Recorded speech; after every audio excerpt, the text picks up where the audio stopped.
বিসমিল্লাহির রহমানির রহিম। প্রিয় দেশবাসী, আসসালামু আলাইকুম। গত সপ্তাহে আমি সরকারের কতিপয় নীতি আপনাদের কাছে পেশ করেছি। এবার দেশ গঠনে জনগণের অংশগ্রহণের পরিকল্পনা ও সরকারের কার্যক্রমের আরও কয়েকটি দিক আপনাদের সামনে তুলে ধরতে চাই। রাষ্ট্র পরিচালনার ব্যাপারে সংক্ষেপে আমার অনুসৃত নীতি ও কর্মসূচি হচ্ছে: সর্বতোভাবে দেশের স্বাধীনতা, অখণ্ডতা ও সার্বভৌমত্ব রক্ষা করা। শাসনতন্ত্রের চারটি মূলনীতি অর্থাৎ সর্বশক্তিমান আল্লাহর প্রতি সর্বাত্মক বিশ্বাস ও আস্থা, গণতন্ত্র,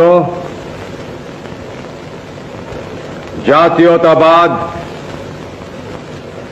এবং সামাজিক ও অর্থনৈতিক ন্যায় বিচারের সমাজতন্ত্র জাতীয় জীবনের সর্বস্তরে প্রতিফলন করা।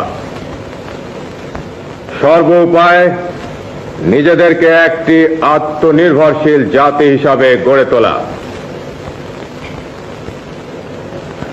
প্রশাসনের সর্বস্তরে উন্নয়ন কার্যক্রমে এবং আইন শৃঙ্খলা রক্ষার ব্যাপারে জনসাধারণের অংশগ্রহণ নিশ্চিত করা।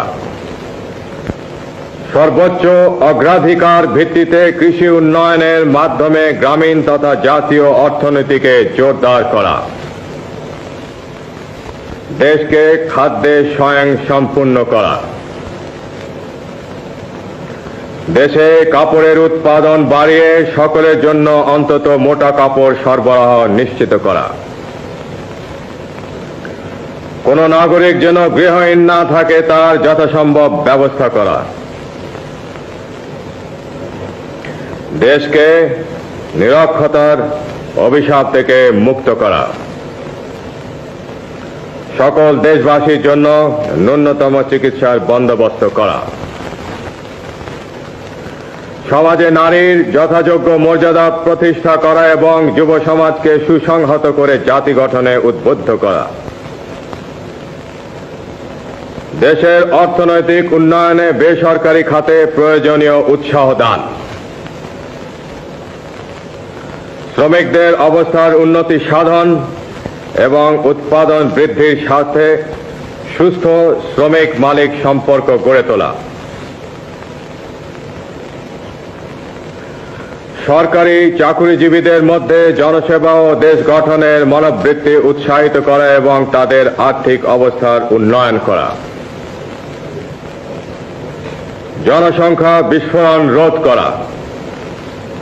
সকল বিদেশি রাষ্ট্রের সাথে সমতার ভিত্তিতে বন্ধুত্ব গড়ে তোলা এবং মুসলিম দেশগুলোর সাথে সম্পর্ক বিশেষ জোরদার করা।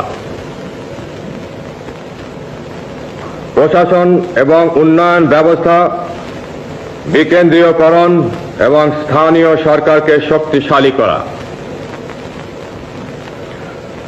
দুর্নীতিমুক্ত ন্যায়নীতি ভিত্তিক সমাজ ব্যবস্থা কায়েম করা।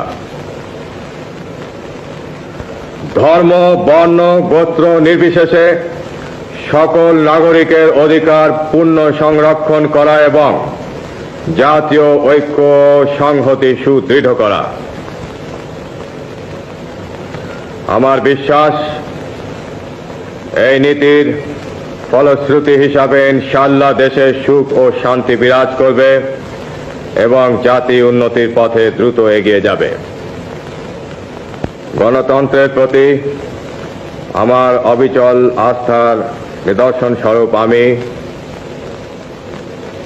সুপ্রণোদিত হয়ে আমার অনুসৃত নীতি ও কর্মপন্থা এবং আমার নিজের উপর আপনাদের আস্থা যাচাই করার জন্য আগামী 30শে মে গণভোট ঘোষণা করেছি। আমি আশা করব আপনারা নিজেদের ভোটাধিকারের পূর্ণ সদ্ব্যবহার করে আমার প্রতি আপনাদের আস্থা সম্পর্কে স্পষ্ট রায় দেবেন। পরম করুণাময় আল্লাহ তাআলা আমাদের চলার পথে নতুন উদ্যম, শক্তি ও সাহস দান করুন। খুদা হাফিজ। বাংলাদেশ জিন্দাবাদ।